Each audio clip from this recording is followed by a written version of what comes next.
Eccoci in diretta, un buon pomeriggio a tutti voi, una buona domenica, siamo in questo 26 aprile 2020 e continuiamo a darvi tutti gli aggiornamenti in questa giornata relativi proprio all'emergenza coronavirus. Abbiamo appena seguito nuovamente il discorso del governatore Zaia, che ha incontrato la stampa quotidianamente assieme agli assessori Lanzarin e Bottacina. Allora, a proposito, io vorrei approfittare per vedere assieme a voi la tabella che è stata divulgata da Azienda Zero inerente a tutti i nuovi casi. Allora leggiamoli proprio assieme, vediamo che da ieri sono verificati nuovi 80 casi di persone positive, risultate positive, un totale casi con tampone positivo di 17.471 unità.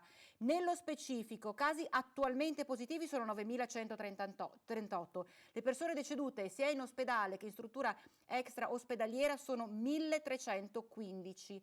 I negativizzati al Covid-19 7.018, quindi questo è un numero che sta aumentando notevolmente, mentre stanno diminuendo fortunatamente le persone che si trovano in isolamento domiciliare, i soggetti in isolamento domiciliare. Questo è un dato relativo alle 8 di ieri sera, quindi del 25 di aprile, siamo a 8.319.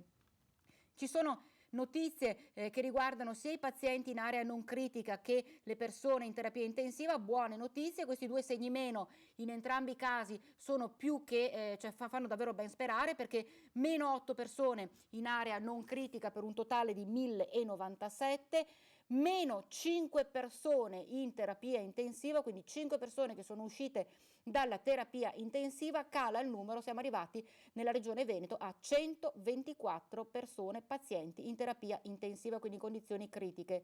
I decessi da ieri a oggi sono 18, quindi si è arrivati dal 21 di febbraio a oggi, siamo arrivati a 1.071 persone decedute, 2.453 sono invece i pazienti che sono stati dimessi dall'ospedale, quindi questo numero anche è un altro numero che fa ben sperare, perché è un numero sempre in quotidiano aumento. Di conseguenza questi 2.453 pazienti usciti dimessi dall'ospedale fanno ben sperare, così come dicevo questi due segni meno, i meno 8 ricoverati in area non critica, e soprattutto questi meno 5, quindi 5 persone che sono uscite dalla terapia intensiva. 80 i nuovi casi, rivediamo assieme, e quindi un totale di 17.471 persone che sono positive, attualmente positive. Questo è il dato cumulativo riferito appunto alle 8 di questa mattina, rispetto la variazione rispetto alle 8 di ieri del 25 aprile. Notizie che arrivano dalla regione, buone notizie che riguardano anche tutto quello che è il discorso relativo alle scadenze ad esempio dei bolli auto. La Regione del Veneto l'unica tassa che applica è quella della tassa di possesso ovviamente del bollo auto. Nel Consiglio regionale dell'altro giorno abbiamo approvato un importante provvedimento che prevede lo spostamento di pagamenti entro il 30 giugno, quindi tutti coloro che hanno il bollo che scadeva nei mesi di marzo, aprile e maggio avranno tempo fino al 30 giugno di quest'anno per poterlo pagare. È un semplice provvedimento, ma che è insomma un aiuto alle tante difficoltà che hanno le imprese e le famiglie in questo periodo. Ecco, i carabinieri sono in primo piano, oltre a seguire tutto un discorso di controlli, lo sappiamo, controlli molto serrati e quotidiani sul territorio, per cercare di capire, di vedere, di controllare, sanzionare eventualmente chi non rispetta le regole e le imposizioni per arginare l'emergenza coronavirus. I carabinieri adesso scendono anche proprio in campo per consegnare le pensioni, ma vediamo come. Pensioni a casa degli over 75 grazie ai carabinieri. I militari hanno consegnato a 4 anziani del Bassanese e a uno di Tiene le pensioni ritirate per loro conto negli uffici postali. In questo modo è stata garantita la sicurezza sanitaria degli over 75 che rientrano in un accordo fra Arma e Poste. Per informazioni telefonare al numero verde 800 55 6670 o contattare la più vicina stazione dei carabinieri. E uno degli argomenti caldi, abbiamo sentito anche oggi, che è stato trattato in conferenza stampa dal governatore Zaia, è quello legato alla questione delle case di riposo. Anche la stessa assessora Manuela Lanzarin ne ha parlato. Case di riposo, allora siamo andati a vedere com'è la situazione non certo positiva in una delle case delle strutture ISAC di Bassano del Grappa. Che cosa sta accadendo nelle case di riposo di Bassano? Lo chiedono le minoranze consiliari al sindaco Elena Pavan in seguito alla diffusione di notizie sulla presenza di ospiti e dipendenti di Villa Serena positivi al coronavirus. Noi abbiamo fatto una richiesta di informazioni alla sindaca e anche la richiesta di convocare urgentemente la commissione sociale. Il 6 aprile è l'ultima volta in cui abbiamo parlato di case di riposo cittadine, in modo particolare dell'ISAC. La sindaca ci aveva assicurato che tutto quanto andava bene e che c'è stato soltanto un caso di positività. Eravamo d'accordo che avremmo ricevuto eventualmente aggiornamenti e poi invece da moltissime telefonate di parenti e operatori abbiamo saputo che la situazione invece sta peggiorando, ma non sappiamo quale sia l'entità, quanti siano i contagi. Una sommaria risposta e una conferma arrivano da una comunicazione dell'ISAC datata 24 aprile che conferma testualmente diversi positivi senza sintomi e senza complicazioni respiratorie. L'istituto riferisce di aver già chiesto all'azienda sanitaria ulteriori tamponi e riferisce di voler cercare di mantenere la massima trasparenza sulla situazione. Poletto e il resto dell'opposizione chiedono quindi un'immediata operazione trasparenza. Avremmo voluto averla spontaneamente perché di incontri con i capigruppo ce ne sono stati moltissimi, però tutto faceva supporre che non ci fossero novità. Poi invece abbiamo scoperto che purtroppo novità ce ne sono e che non sono affatto positive. Un appello lanciato in questo frangente proprio alla politica cittadina e in generale alla politica in questo periodo di forte emergenza coronavirus che riguarda proprio non soltanto la questione della salute ma anche proprio una questione sociale ed economica. Questo appello forte viene lanciato direttamente dal Patriarca di Venezia. Covid-19 ha fatto saltare in pochi giorni tutte le nostre sicurezze, un modello di convivenza sociale che consideravamo evoluto, sicuro e affidabile, in grado di garantirci totalmente. Una preghiera accorata per tutti i deceduti di coronavirus e i loro familiari e amici e un invito a camminare insieme e ricostruire un sistema. In una basilica ancora deserta, Monsignor Francesco Moraglia celebra la messa e impartisce l'indulgenza plenaria per la festa di San Marco a tutti i fedeli che partecipano alla celebrazione in diretta attraverso le nostre emittenti e i mezzi di comunicazione sociale. Il terremoto coronavirus è per il Patriarca di Venezia un campanello d'allarme suonato a livello mondiale. Le modalità con cui finora si sono prese le decisioni da parte della politica non pongono al centro né la persona né i popoli, ma altri interessi, anche se la retorica su tali temi non manca. Vi sono infatti élite che hanno la forza ad orientare la finanza, l'economia, l'informazione e la politica attraverso uomini e donne da loro creati. Così talvolta nella politica possiamo trovare persone di poca esperienza e competenza, soggetti fragili e manovrabili. Altro grave rischio è poi l'antipolitica, con la deriva populista. La politica invece è questione delicata e seria e per il cristiano è addirittura atto di alta carità. Ad ascoltare Monsignor Moraglia, il sindaco Luigi Brugnaro, il prefetto Vittorio Zappalorto e il primo procuratore di San Marco Carlo Alberto Tesserin. Alla nostra amata Italia l'augurio di una rinascita oggi come quella di cui i nostri padri furono i protagonisti. Questo forte messaggio che è stato lanciato in questi giorni così difficili, proprio l'abbiamo sentito il Patriarca di Venezia Francesco Moraglia, che tra l'altro soprattutto in questo periodo non è nuovo a questi appelli che davvero lancia in maniera accorata e molto anche a volte rigida e severa proprio alla politica e in generale proprio alla gente. Questo andare a pungolare il buonsenso e a incentivare il buonsenso delle persone. Allora abbiamo parlato di economia, abbiamo parlato della questione sanitaria e c'è tutto quanto quella fase che riguarda invece la parte del settore spettacolo, turismo, cultura e quant'altro. Allora a Venezia è stata confermata, ne abbiamo parlato qualche giorno fa, la mostra del cinema, quindi la 77esima edizione della mostra del cinema. Adesso la Biennale sta cercando di lavorare per un'edizione anche online, quindi ovviamente in rete, sul web e quant'altro, ma vediamo assieme com'è la situazione. Mi auguro quindi di immaginare in qualche modo che la Mostra di Venezia sia il primo grande momento di rinascita e riapertura di un certo modo di costruire l'evento festival e di costruire lo spazio collettivo che un grande festival ci consente. Come lo faremo? Probabilmente certo con modalità parzialmente diverse.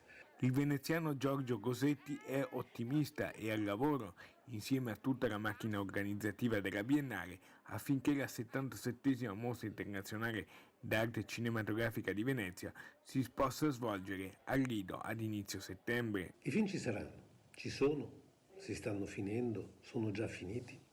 C'è gran qualità e gran quantità in giro e non dubito che Alberto Barbera possa sfornare un programma veramente all'altezza della storia di Venezia, pur sapendo che ogni programma è figlio di quello che è veramente disponibile. E sui divi ecco la novità allo studio. Per un attore vivere dentro il suo pubblico, sentire la reazione alla sua interpretazione è fondamentale, quindi se solo potranno, verranno. Certamente dipenderà da dove vengono, da qual è la loro condizione personale, psicologica. Dunque tutto procede con uno sguardo proiettato verso il futuro. Avanti con tutto quello che abbiamo imparato in termini di comunicazione a distanza, in termini di piattaforme, chat, comunicazioni diverse da quelle fisiche e immediate, ma come un valore aggiunto, non come un valore sostitutivo. Quindi con un pizzico di ottimismo ho veramente voglia di sognare e di darvi appuntamento all'inizio di settembre al Lido di Venezia. Bella questa idea di parlare di questo valore aggiunto, nonostante il momento difficile, bisogna pensare con ottimismo, insomma questo è un po' un messaggio che dovrebbe essere preso a tutti i livelli, un po' da tutte le persone in questo momento così difficile. Di sicuro ottimismo ce n'è tanto dai disegni che ci state inviando, davvero sono tantissimi, e allora noi oggi vogliamo proporvi le immagini, un video che hanno realizzato i ragazzi dell'Istituto Comprensivo 2 di Bassano del Grappa, ed è soprattutto un ringraziamento speciale, particolare a tutto il personale sanitario, medici, infermieri, personale ospedaliero in generale, che in questi giorni è in prima linea, ormai sono mesi che è in prima linea per cercare di davvero salvare tante vite umane. Allora questo grande messaggio di speranza, soprattutto un ringraziamento che è arrivato dai ragazzi dell'Istituto Comprensivo 2 di Bassano del Grappa. Vediamo assieme. In questo momento difficile, in cui ognuno si sente solo e impotente, c'è un esercito silenzioso ma efficace di uomini e donne coraggiose, fra cui anche mamme e papà dei nostri compagni, che ogni giorno lottano contro la paura, accettando il rischio e questa sfida che sembra più grande di noi. Vogliamo ringraziarvi perché ci date speranza, perché siete voi la nostra speranza, siete i nostri supereroi, i nostri angeli custodi. Siete voi il nostro arcobaleno. Sapete far sbocciare la primavera e sciogliere col vostro ascolto anche i nodi più intricati. E nella fatica e nello sconforto il nostro tifo possa farvi riaccendere l'entusiasmo. Vi portiamo nel cuore uno ad uno. Grazie a voi andrà tutto bene. Questa storia avrà un lieto fine. Spazzeremo via ogni traccia di questo virus. Grazie, grazie, grazie a ciascuno di voi, operatori sanitari.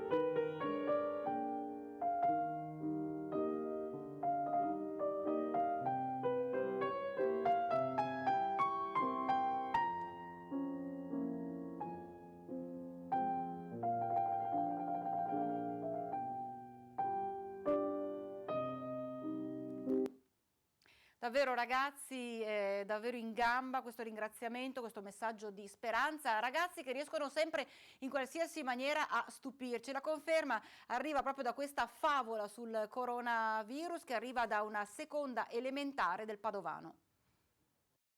Cerchiamo di coinvolgerli attraverso dei giochi, delle attività interattive, qualcosa troviamo in rete, qualcosa costruiamo noi, oppure diamo loro da fare qualcosa così in contemporanea. Abbiamo delle lavagne condivise, ecco che nella lavagna condivisa anche loro riescono a partecipare, a scrivere anche un loro pensiero, una loro idea, e a comunicarla agli altri, a costruire insieme dei testi anche così. Per esempio abbiamo costruito una fiaba con i bambini piccoli, con i miei bambini di seconda, una fiaba che aveva per antagonista proprio lui, il coronavirus, per esempio, e che doveva trovare degli elementi magici, e i bambini hanno trovato che un elemento magico poteva essere il tablet. Il tablet è diventato un elemento magico perché aiutava i bambini a vedersi, per esempio, quindi a sconfiggere un po' la lontananza dovuta al virus, ma un elemento magico anche perché ha aiutato, e loro vedono i TG, vedono le informazioni che passano, ha aiutato anche i medici a far sentire meno soli i pazienti. Quindi loro hanno detto, maestra, i nonnini che riuscivano a parlare con i loro figli, con i loro nipotini grazie a questo tablet, e hanno costruito una storia stupenda, guardi, veramente una favola, dove c'è il finale e vissero tutti felici e contenti.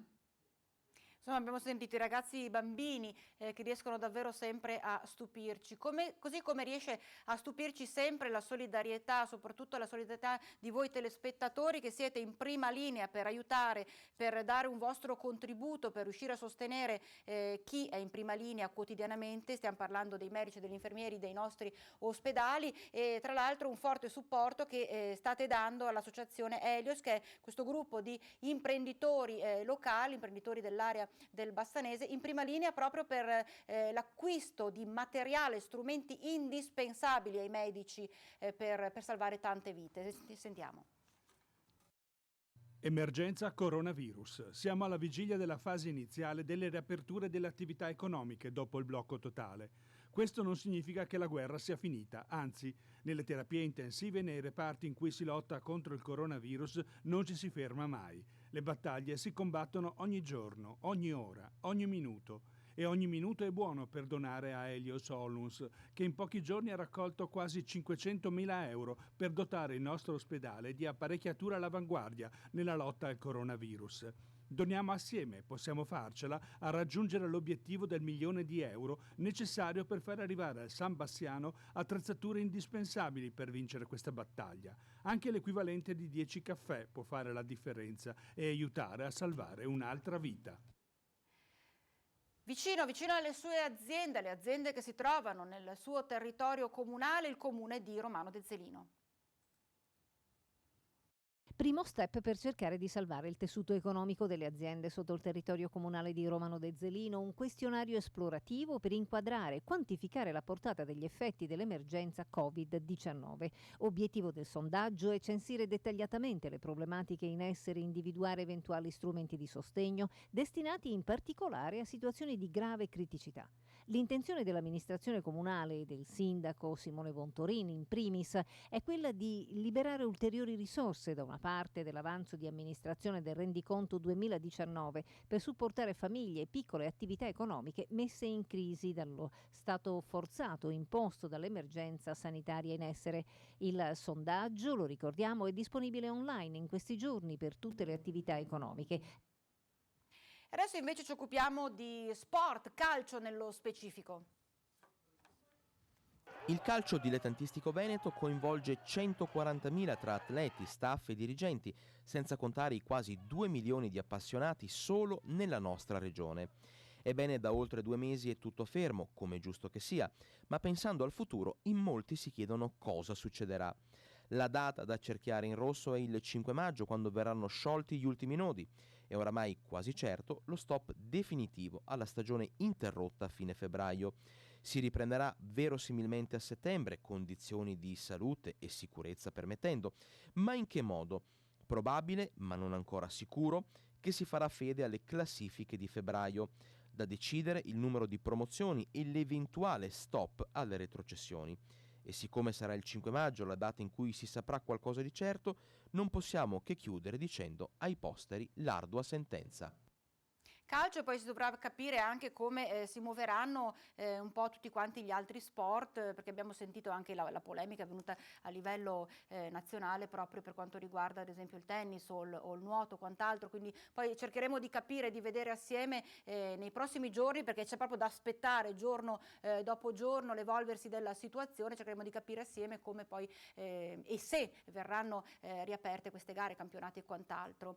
E invece adesso torniamo nel Padovano, perché andiamo ad occuparci del comune di Vo, che ricorderete benissimo è stato il primo cluster di coronavirus del Veneto, quindi questo punto nevralgico, tra l'altro il primo deceduto, la prima persona deceduta è morta proprio ed era proprio residente a Vo, di conseguenza il cluster di coronavirus, di Covid-19 del Veneto, e adesso si è arrivati già alla fase del terzo tampone cui sottoporre tutta la popolazione. Allora sentiamo il sindaco.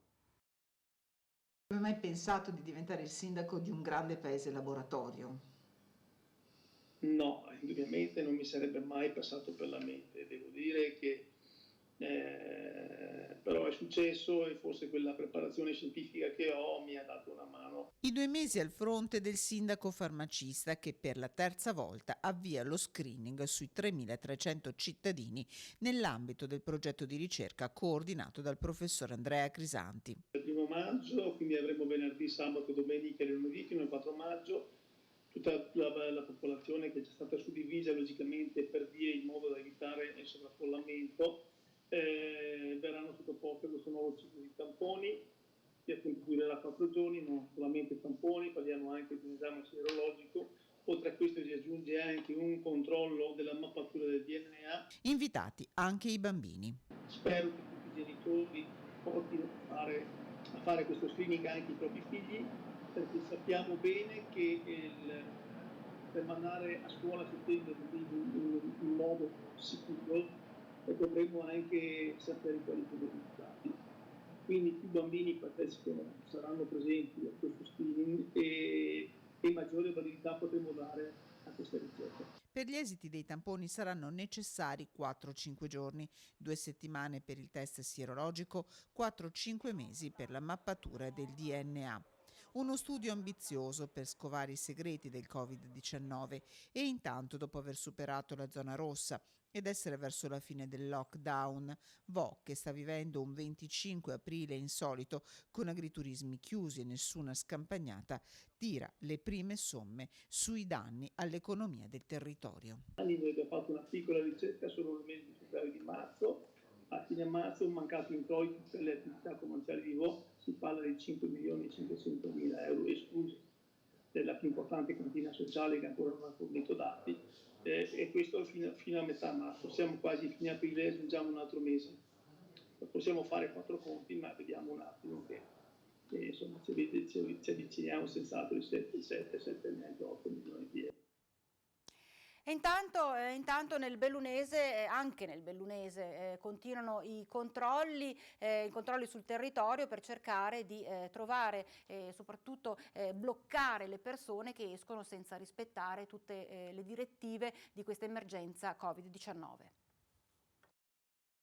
La media è costante. Per 10-15 persone al giorno le forze dell'ordine sono costrette a verbalizzare l'inosservanza della norma decisa a livello nazionale per contenere la diffusione del coronavirus.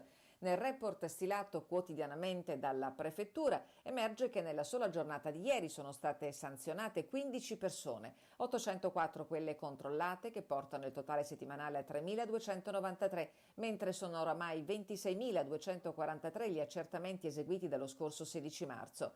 Sempre ieri le forze dell'ordine hanno proseguito gli accertamenti negli esercizi o attività commerciali, trovandone in difetto 2.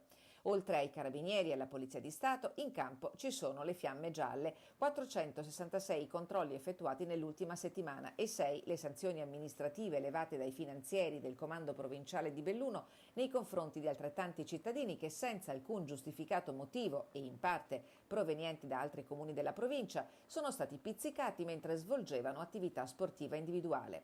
Durante i controlli, i militari della Guardia di Finanza hanno individuato e sottoposto ad accertamento un cantiere di edilizia residenziale nel Bellunese, risultato ancora attivo. Al titolare della società costruttrice con sede legale in provincia di Padova è stata contestata la violazione all'obbligo di sospensione delle attività produttive, industriali e commerciali previste dal DPCM del 10 aprile scorso. Il monitoraggio delle fiamme gialle è proseguito anche nei confronti di farmacie e parafarmacie della provincia di Belluno. In relazione all'acquisto di dispositivi di protezione individuali, la Guardia di Finanza invita i cittadini a richiedere al momento dell'acquisto dispositivi approvati dagli organismi sanitari competenti. Eventuali segnalazioni possono essere fatte direttamente al 117, che è il numero di pubblica utilità della Guardia di Finanza. E attualmente sono davvero in prima linea anche tanti volontari e tante volontarie della protezione civile. Abbiamo visto nel corso dei nostri telegiornali la loro attività proprio così importante in questi giorni, e tra l'altro pensate, è proprio la protezione civile che nel momento in cui la scuola sta attivando una serie di lezioni online, la classica didattica online, ha portato proprio in alcune scuole ben 150 tablet che serviranno poi magari per quelle famiglie che non hanno la possibilità di acquistare un dispositivo elettronico.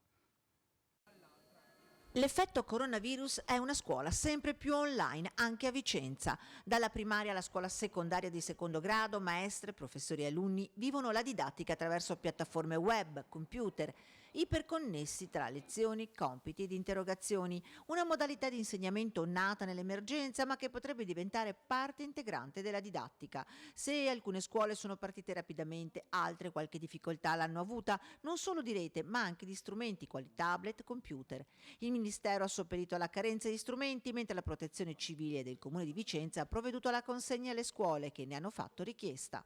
Come servizio diretto in questo momento abbiamo fatto anche con assistenza di altri gruppi di protezione civile, il Fusinieri in primis, che è stata la prima scuola che ci ha contattato, altre scuole a spot sparse per la città, ma oggi in particolar modo l'Istituto Comprensivo 1 che attraverso l'assessorato ci ha contattato per fare questa maxi consegna. Consegneremo 55 tra tablet e PC per permettere a questi studenti di elementari e medie di frequentare nel miglior modo possibile le lezioni online. Noi ad oggi come gruppo comunale ne abbiamo consegnati circa 150.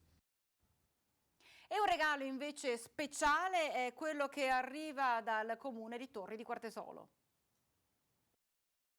Siamo abituati a restare a casa in queste settimane, ma abbiamo anche pensato che non sia possibile far morire l'arte, far morire la cultura, e volevamo regalarvi qualcosa per l'anima e la mente. Il comune di Torri di Quartesolo ha fatto un regalo via social ai suoi concittadini, un regalo culturale ospitato sul piazzale del municipio. L'amministrazione ha ingaggiato 3 artisti locali in rappresentanza di 3 arti, la danza, il teatro e il canto.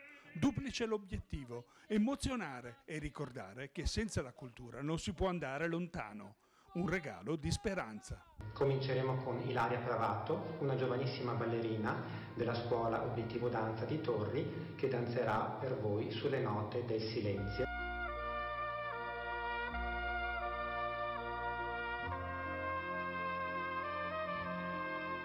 Avremo la voce di Aristide Genovese di Torri, che ci leggerà alcune parole di Luis Sepulveda. La gabbianella spiegò le ali. I riflettori la inondavano di luce e la pioggia le copriva di perle le piume. L'umano e il gatto la videro sollevare la testa con gli occhi chiusi. La pioggia, l'acqua, mi piace, stridette. Concluderemo con la voce del maestro Maesio Gomez, accompagnato dal maestro Alessandro Marini. Maesio ci canterà il Nessun Dorma della Turandot di Puccini per augurarci speranza.